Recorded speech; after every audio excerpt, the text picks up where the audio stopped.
Hello everyone, good morning to all of you. So, welcome to my math class. Today's lesson is about solving quadratic inequality. So, last topic natin to for this week.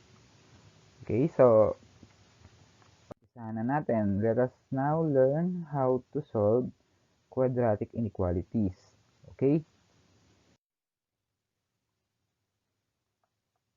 So, here are the steps in solving quadratic inequality. First one, parang yung kahapon lang, write the given quadratic inequality in standard form. So, sulat mo siya kung hindi siya naka-standard form. But, meron tayong, kapag ang given natin ay naka-factored form na, tapos yung nasa right side ng inequality ay 0, so, hindi na natin kailangan siyang isulat sa standard form. Number 2, okay, so kapag nasulat mo na sa standard form, factor mo daw yung left side ng inequality. Okay, factorin natin. Then, solve for the roots of the related quadratic equations using the zero product property. Okay, so nakapactor na siya. Gamitan mo siya ng zero product property para makuha mo ang solutions or roots ng related quadratic equation. So, yung inequality symbol, papalitan mo muna for the meantime ng equality symbol or the equal sign. Then, upon getting the roots, you can now grab the inequality, i-plot mo yung mga points, yung mga nakuha mong solution, i-plot mo sa number line. Number 5, write the interval notation. So, isulat mo yung interval notation. So, gamitan mo ng parentheses kapag open circle, then may mga brackets kapag solid circle. Okay, try a point on each region. So, magkakaroon tayo, kapag nasulat mo ng interval notation, meron kang tatlong region, magsubo ka daw ng kahit anong point sa bawat region. Okay, and then, alamin mo kung ang statement ay true or false. Kapag false, hindi siya kasama sa solution. Kapag true, kasama siya. Okay? So, write the solution set in interval notation. So, kung dalawang region ang magiging solution ng iyong quadratic inequality, lalagyan mo siya ng connection, yung union sa set, di ba? Kunyari, meron kang isa ditong region, union of another region. Okay? So, mamaya makikita niyo yan. Let us find the interval notation of the following quadratic equation and then solve na rin natin. Okay? Number 1, x squared plus 7x plus 10 is less than 0. Okay? So, naka-standard form siya. Wala tayong problema. All we have to do is factor natin yung left side ng inequality. So, ang factor nito ng 10 is 10 and 1. 10 times 1, tsaka 5, tsaka 2. So, 7 yung nakikita kong middle term. So, very obvious na ang ating factor is quantity of x plus 5 times quantity of x plus 2. So, yung middle term ang target mo lagi, na 5x plus 2x is 7x. And then, 5 times 2 will be 10. Okay? Then, solve natin yung related quadratic equation. So, palitan mo itong less than symbol na to ng equal sign. Ayan na siya. So, gamitan mo siya ng zero product property. Solve for the roots now. So, x plus 5 equal to 0. And the other one is x plus 2 equal to 0. Okay, so pag sanay ka na, kita mo agad kung ano ang mga solutions nito. So, mag minus 5 ka dito para maging x na lang. Then, minus 5 ka rin dito. So, 0 minus 5 will be negative 5. Ayan, pakita natin. So, x equals to negative 5. Dito naman, mag-minus 2 ka para x na lang ang matira. Minus 2 ka rin dito. So, 0 minus 2 will be negative 2. So, x equals to negative 2. So, meron ka ng solutions. Okay, so x equals negative 5, x equals to negative 2. So, i-graph natin yung inequality sa number line. Okay, so number line. So, maraming nalilito dito, but hindi ko daw nilalagay yung mga integers. So, ito lang kasi importante para sa atin, yung mga rules na nakuha natin. Ang mahalaga dito, kung sino yung nasa kaliwa, sino yung nasa kanan. So, always, yung nasa left side is the lesser number. So, greater number yung nasa kanan. So, di ba, kung papunta itong negative infinity, negative 5 dito, ito yung negative 2. So, nandito yung 0, somewhere here, and then, yung mga positive integers. Okay, so we use open circle because, di ba, ginagamit natin ng open circle kapag less than o kaya naman greater than. Yan, negative 5 sa kaliwa, negative 2 sa kanan. Okay?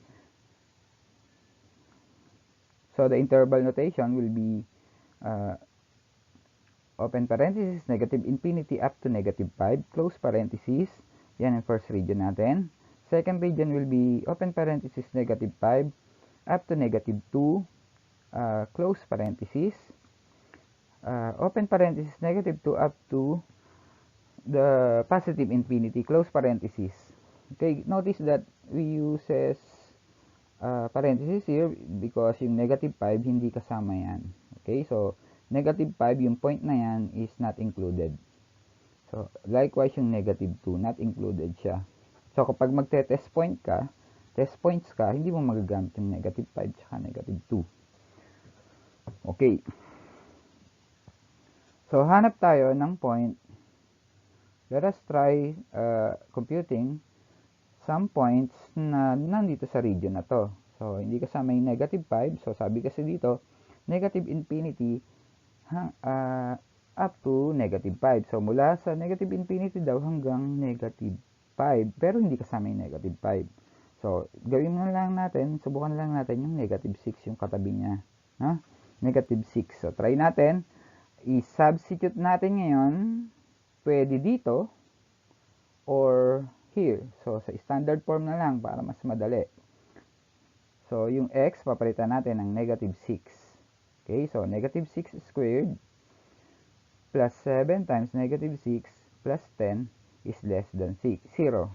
Okay, so negative 6 squared will be 36.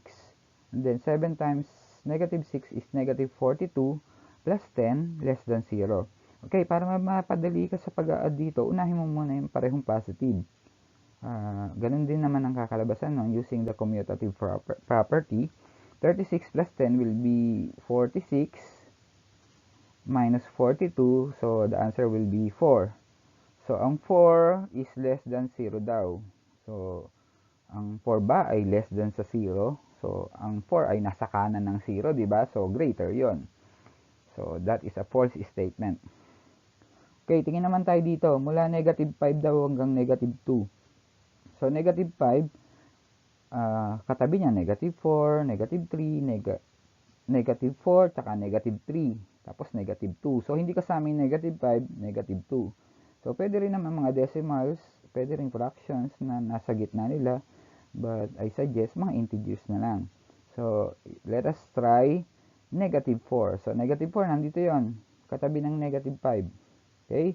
So, pero nasa gitna siya. Nasa second region siya. Nandito siya. Okay? So, substitute natin here. Negative 4 squared. And then, plus 7 times negative 4 plus 10 uli is less than 0. Okay? Negative 4 squared is the same as negative 4 times negative 4. That will be 16. Ito naman is negative 28. 7 times negative 4 will be negative 28. Ayan na siya. Unahin mo ang parehong positive. So, 16 plus 10 will be 26. So, sa isip mo, meron kang 26 minus 28 will be negative 2. So, the answer is negative 2. So, ang negative 2 ba ay less than sa 0? So, that is a true statement. Okay, so yung negative 2 nasa kaliwa siya ng 0, di ba, sa number line. Okay, so it is a true statement. Okay, so ibig sabihin, etong region na to is a solution. Subukan pa rin natin itong isa, baka mamaya solution din to, union silang dalawa. Okay, try natin ang 0. So always use 0. Kung saan nakapwesto yung 0, gamitin palagi kasi madaling mag-compute kapag may 0. Okay, so ang 0 ay somewhere along here. So, negative 2 to kasi, di ba? So, negative 1, tapos 0. Tama? Okay, so ang 0 ay nasa third region. So, try natin yung 0, substituting here sa inequality na to. 0 squared plus 7 times 0 plus 10 is less than 0. So, 0 squared is 0, of course. 7 times 0 is also 0. So, 10 na lang ang matitira. So, 10 is less than 0 daw. So, ang 10 ay nasa kanan ng 0. Therefore, false statement yan. Okay, so false statement yan. So, ang solution set natin sa inequality na to, yung pangalawang region lang. Therefore, ang ating sagot will be parenthesis, open parenthesis, negative 5 up to negative 2, close parenthesis. Yan ang ating sagot.